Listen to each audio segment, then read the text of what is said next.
Paz de Cristo. Es un placer darle la bienvenida a Vida Abundante en línea. Mi nombre es Kenia y estamos muy emocionados de que nos acompañe en nuestro estudio bíblico. Nuestro hermano Alfredo Bautista ha preparado un mensaje especial titulado El perdón de Dios. Nuestro deseo es que cada uno de ustedes sea bendecido por esta palabra. Paz de Cristo. Quiero darte la bienvenida. Quiero dar gracias a Dios por esta oportunidad tan preciosa que nos da de poder llegar hasta tu hogar a través de estos medios. Vamos a estar estudiando la palabra de Dios. La palabra de Dios trae consuelo, la palabra de Dios es viva y es eficaz. Así es que quiero invitarte a que abras tu Biblia en el libro de Lucas capítulo 15. Desde el versículo 11 al versículo 24 vamos a estar estudiando. Y la palabra de Dios dice así, vamos a estar estudiando el tema el perdón de Dios. Y esta historia tiene como título la parábola del hijo pródigo. Y dice de esta manera: también dijo, un hombre tenía 2 hijos, y el menor de ellos dijo a su padre: Padre, dame la parte de los bienes que me corresponde, y les repartió los bienes. No muchos días después, juntándolo todo, el hijo menor se fue lejos a una provincia apartada y ahí desperdició sus bienes viviendo perdidamente. Y cuando todo lo hubo malgastado, vino una gran hambre en aquella provincia y comenzó a faltarle. Y fue y se arrimó a uno de los ciudadanos de aquella tierra, el cual envió a su hacienda para que apacentase cerdos. Y deseaba llenar su vientre de las algarrobas que comían los cerdos, pero nadie le daba. Y volviendo en sí dijo: ¿cuántos jornaleros en casa de mi padre tienen abundancia de pan, y yo aquí perezco de hambre? Me levantaré e iré a mi padre y le diré: Padre, he pecado contra el cielo y contra ti, ya no soy digno de ser llamado tu hijo. Hazme como a uno de tus jornaleros. Y levantándose vino a su padre, y cuando aún estaba lejos, lo vio su padre y fue movido a misericordia, y corrió y se echó sobre su cuello y le besó. Y el hijo le dijo: Padre, he pecado contra el cielo y contra ti, y ya no soy digno de ser llamado tu hijo. Pero el padre dijo a sus siervos: sacar el mejor vestido y vestirle, y poner un anillo en su mano y calzado en sus pies. Y traer el becerro gordo y matarlo, y comamos y hagamos fiesta, porque mi hijo muerto era, y ha revivido. Se había perdido y es hallado. Y comenzaron a regocijarse. Inclina tu rostro ahí donde estás. Señor, te damos gracias por tu hermosa palabra, que es viva y que es eficaz. Te damos gracias, te pedimos que a través, Señor, de este corto estudio bíblico, podamos, Señor Jesucristo, entender, Señor, indagar más en que lo que tú quieres, Señor, es perdonar a los seres humanos, Señor, traer perdón, Señor, traer consuelo, traer reconciliación a una relación cercana contigo, Señor. Te damos gracias en el nombre de Jesús. Amén. Muy bien, así es que vamos a estar estudiando el capítulo 15 del libro de Lucas. Y pues primeramente, ¿verdad? Para entrar en la historia, tenemos nosotros que estudiar un poco el contexto. ¿Qué es lo que estaba sucediendo? Para poder estudiar nosotros la palabra de Dios, siempre una de las partes importantes en el estudio de la Biblia es el contexto. ¿Quién está hablando? ¿Qué es lo que pasó, verdad, anteriormente? ¿Por qué esta historia? Y dándote un poquito de contexto por razones de tiempo, Lucas capítulo 15, versículo 1 y 2 empieza de esta manera. Dice que los cobradores de impuestos y otros pecadores de mala fama a menudo venían a escuchar las enseñanzas de Jesús. Por eso los religiosos y los maestros de la ley se quejaban y murmuraban de que Jesús se juntaba con semejantes pecadores y hasta comía con ellos.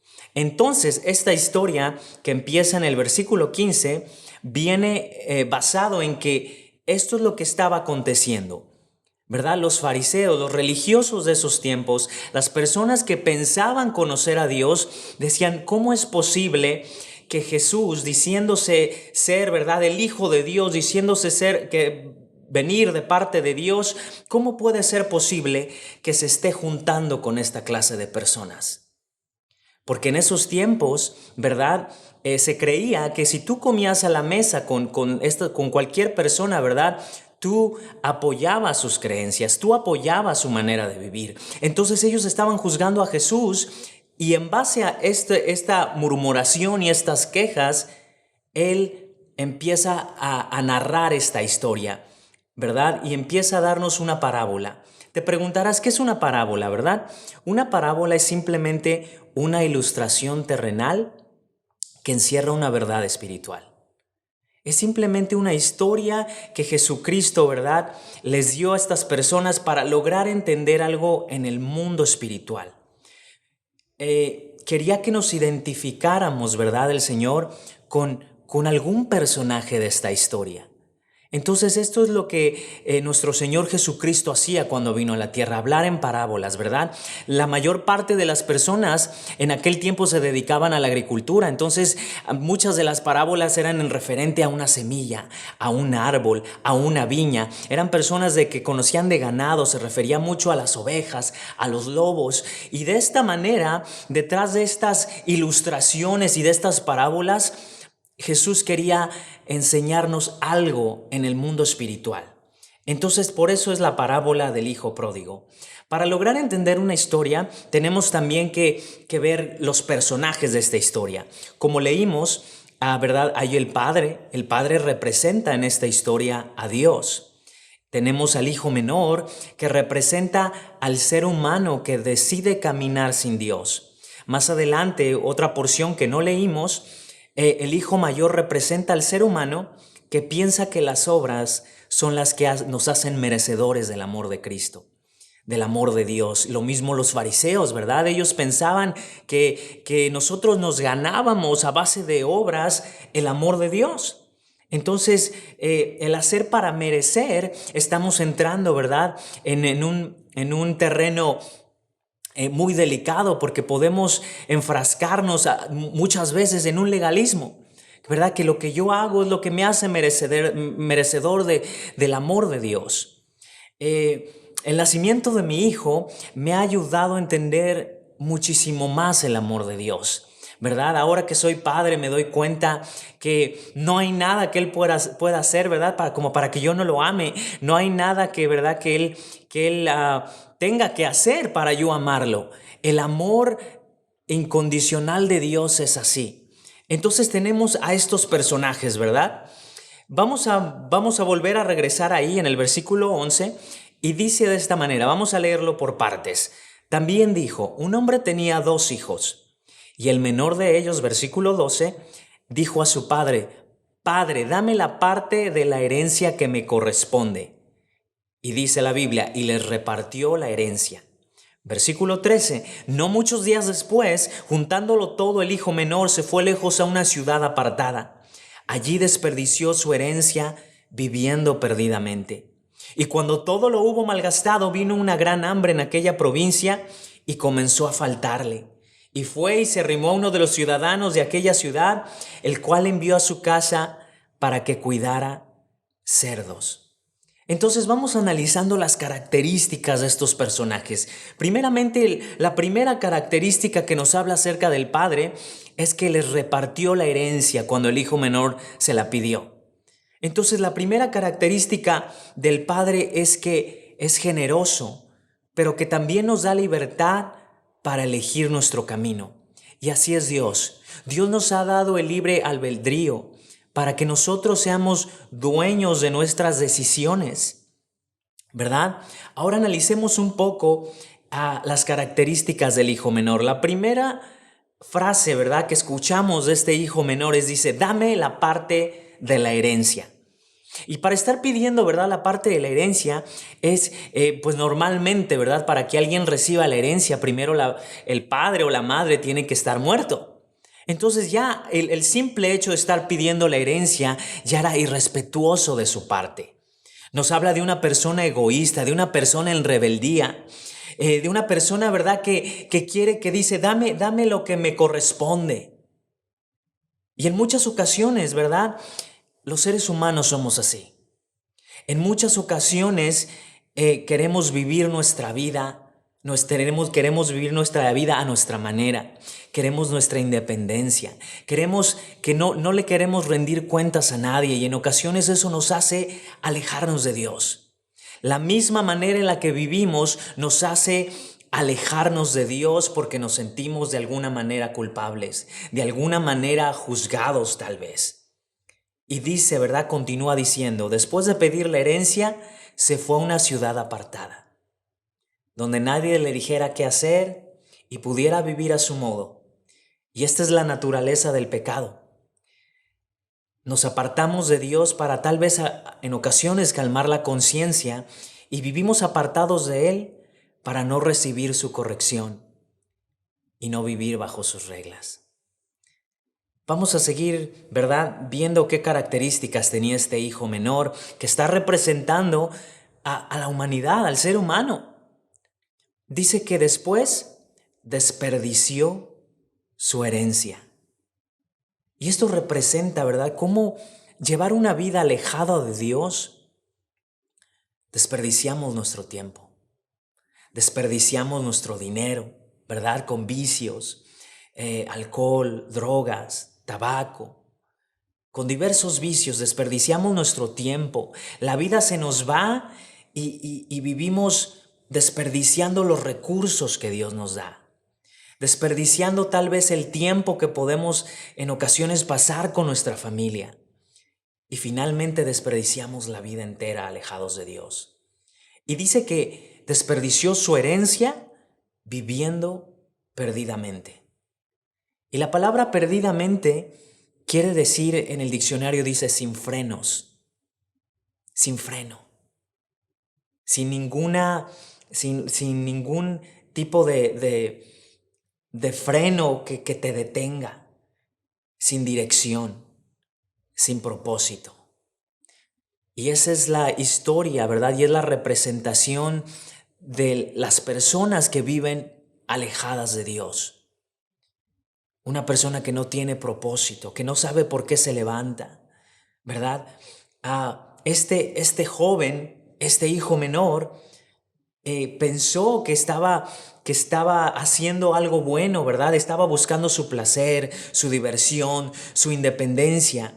Pero cuando llegó a esa, más adelante vemos en la historia, cuando llega a ese destino, se da cuenta que no le satisfacía. Y estas son una de las características, ¿verdad? Y el vivir así no tarda mucho tiempo en que empecemos a cosechar las consecuencias de nuestras decisiones. Dice, cuando todo lo hubo malgastado, vino una gran hambre y comenzó a faltarle. Siempre va a haber consecuencias de nuestras acciones y de nuestras decisiones, para bien o para mal. La palabra de Dios dice, no os engañéis a vosotros mismos, no se engañen a ustedes mismos. Dios no puede ser burlado. Todo lo que el hombre siembra, eso también cosechará. Y en ocasiones, cuando nosotros vivimos una vida alejada de Dios, empezamos a tomar decisiones equivocadas, a vivir desperdiciando nuestro tiempo, nuestra vida, nuestros recursos, y llegamos a este momento que en ocasiones hasta nos enojamos con Dios. Dice Proverbios capítulo 19, versículo 3, que la necedad del hombre le hace perder el camino y luego le echa la culpa a Dios. Nueva versión internacional. A veces culpamos a Dios por nuestras malas decisiones. Números capítulo 32, versículo 23 dice, su pecado los alcanzará. En ocasiones vivimos la vida desenfrenadamente, como decía, perdidamente, sin frenos. La vida desenfrenada, y como las consecuencias no son inmediatas, ¿verdad? Es como cuando estamos manejando. A veces nos acostumbramos a manejar rápido, ¿verdad? Si el límite de velocidad es 45, vamos a 60. Llegamos al alto y no paramos por completo, ¿verdad? Nos los pasamos y empezamos a acostumbrarnos a vivir, y como no hay un policía que nos ponga una multa, se nos empieza a hacer costumbre. Y en ocasiones las personas, así como las consecuencias no son inmediatas, ¿verdad?, siguen viviendo desenfrenadamente. Pero dice Números 32, 23 que eventualmente nuestras acciones nos alcanzan y empezamos a cosechar las malas decisiones que hemos hecho. Y eso fue lo que le pasó a este hijo menor. Vamos a hablar acerca de las consecuencias. Dice que ya llegando a este punto, ¿verdad? Se arrimó un ciudadano de aquella ciudad y lo envió a cuidar cerdos a su hacienda. Entonces le dieron trabajo cuidando cerdos. Y cuidar cerdos representa la inmundicia del pecado, representa tocar fondo. El pecado es así. El pecado, ¿verdad? Las personas que en ocasiones vemos que terminan siendo alcohólicos, personas que terminan, ¿verdad? Abusando de personas. Eso fue una decadencia que empezó con una cerveza, que empezó, ¿verdad?, con la lujuria y se empieza a desencadenar, hay una escalera descendente y eso es lo que representa, que el pecado termina contigo. El pecado te lleva a una condición terrible y tocas fondo. Entonces lo que está hablando aquí Jesús a través de esta historia es que el ser humano que vive alejado de Dios solamente vive en esa escalera descendiente y representa una vida alejada de Dios. Fíjate, entonces empezamos, dame la parte de la herencia, así empezó todo. Sentido de independencia, de no darle cuentas a Dios. Dice que después se fue a una ciudad apartada. Yo hago las cosas a mi manera. Y así vemos, ¿verdad? A veces somos necios y queremos hacer las cosas a nuestra manera, pero después vienen las consecuencias, la necesidad. Y pierdes el control de las cosas y tocas fondo como este joven. El joven llegó a tener tanta hambre, dice el versículo 16 en la Nueva Versión Internacional, que hasta la comida con la que alimentaban a los cerdos le parecía buena para comer, pero nadie le daba nada. Este versículo continúa hablando acerca de las consecuencias del pecado y de las acciones de este muchacho. Y cómo el pecado nos cega la vista y ahora hasta la comida de los cerdos le parecía buena. El pecado empieza a distorsionar nuestro juicio y nuestro entendimiento. Y las cosas que al principio veíamos mal, como vamos en un camino descendiente en el pecado, nos empezamos a acostumbrar a esa manera de vivir. Y ya no se nos hace mal lo que anteriormente lo veíamos mal. Vamos a continuar en el versículo 17, cuando finalmente entró en razón. Y aquí es donde quiero que pongamos atención, fíjese. Y aquí es donde viene la esperanza y donde podemos ver el carácter del Padre. Cuando finalmente entró en razón, dijo a sí mismo: en casa hasta los trabajadores tienen comida de sobra y aquí estoy yo muriéndome de hambre. Me levantaré, volveré a mi padre y le diré: Padre, he pecado contra el cielo y contra ti. Ya no soy digno de que me llamen tu hijo. Hazme como uno de tus trabajadores. Versículo 20. Entonces regresó a la casa de su padre y cuando aún estaba lejos, su padre le vio llegar, lleno de amor y compasión, corrió hacia su hijo, lo abrazó y lo besó. Y su hijo le dijo: Padre, he pecado contra el cielo y contra ti, ya no soy digno de que me llamen tu hijo. Entonces, así como hablamos de que hay una escalera descendiente del pecado, aquí hay una escalera de esperanza. Fíjense, dice que volviendo en sí, dice la Reina Valera, ¿verdad?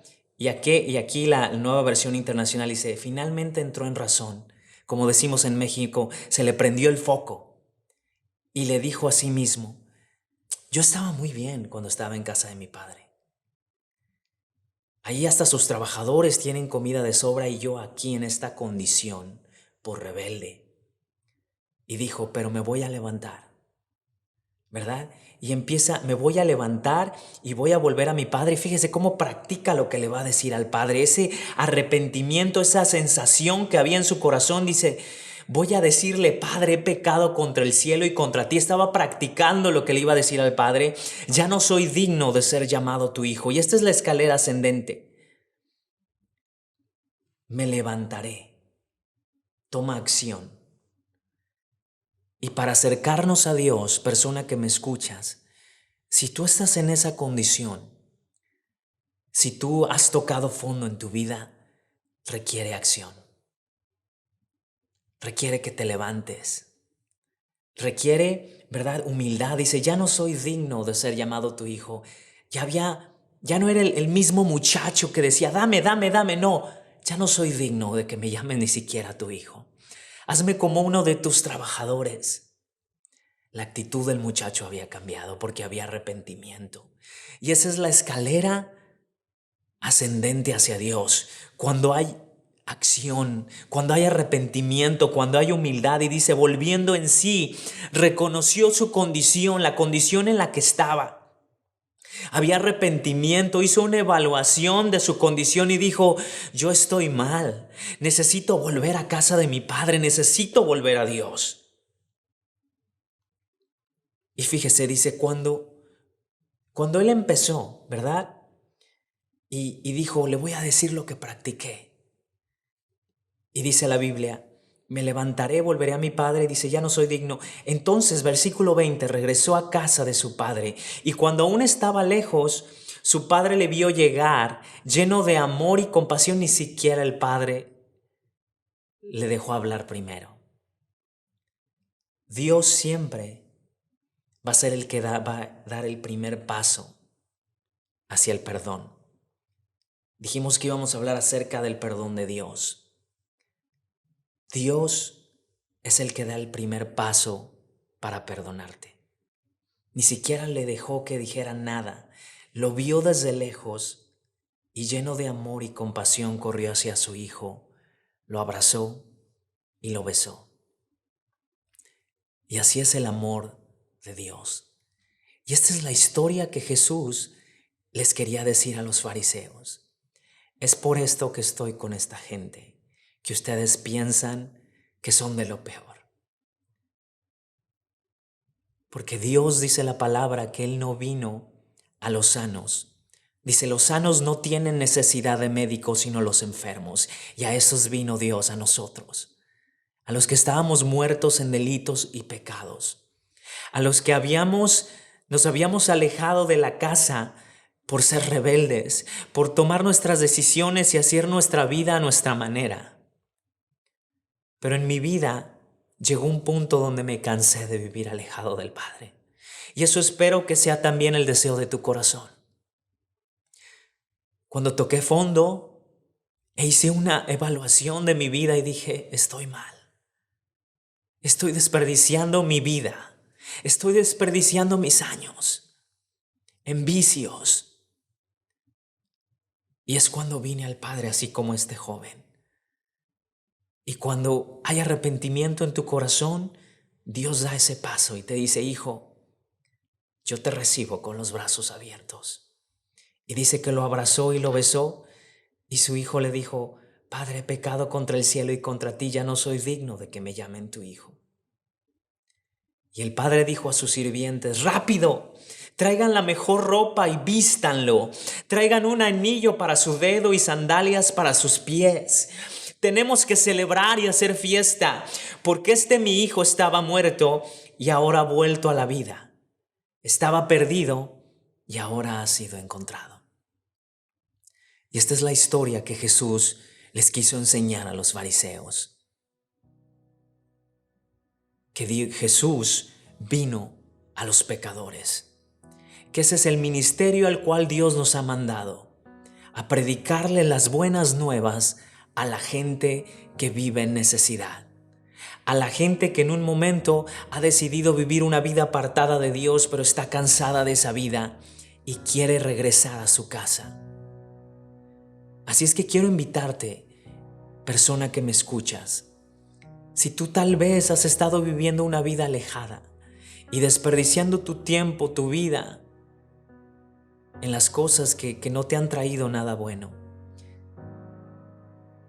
Si quieres un cambio en tu vida, el Padre, Jesús, está con los brazos abiertos, pero se requiere acción de tu parte.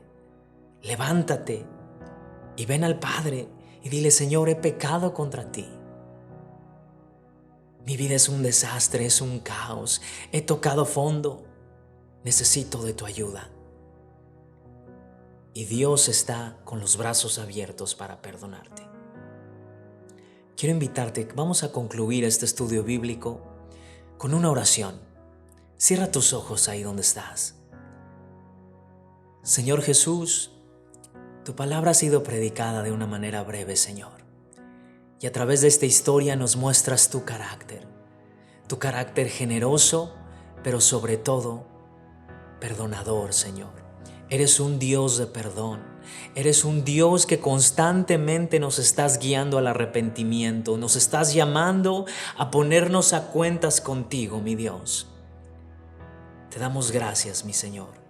Y ahí donde están, Señor, tal vez alguna persona que nos escucha, mi Dios, ahí donde estás, si está haciendo esta oración, Señor, de arrepentimiento, que tú seas con él, que perdones sus pecados, mi Dios, y lo recibas con los brazos abiertos, Señor. Te damos gracias, Jesucristo. Te damos gracias por tu hermosa palabra, Señor, y por el perdón que has traído a nuestras vidas. A nosotros que ya hemos recibido ese perdón, mi Dios, te damos gracias porque nuestra vida ha sido distinta desde el momento en que nos diste otra oportunidad, mi Dios. Te damos gracias, Señor, que tu palabra vaya, Señor, y haga para lo que fue enviada. Te damos gracias en el nombre precioso de Jesús. Amén. Que el Señor te bendiga. Gloria a Dios. Muchas gracias a nuestro hermano Bautista por compartir este mensaje alentador con nosotros. Le agradecemos por acompañarnos en nuestro estudio bíblico. Lo invitamos a suscribirse a nuestro canal de YouTube, síganos en Instagram y haga clic en me gusta en Facebook. Hasta la próxima, que Dios os bendiga.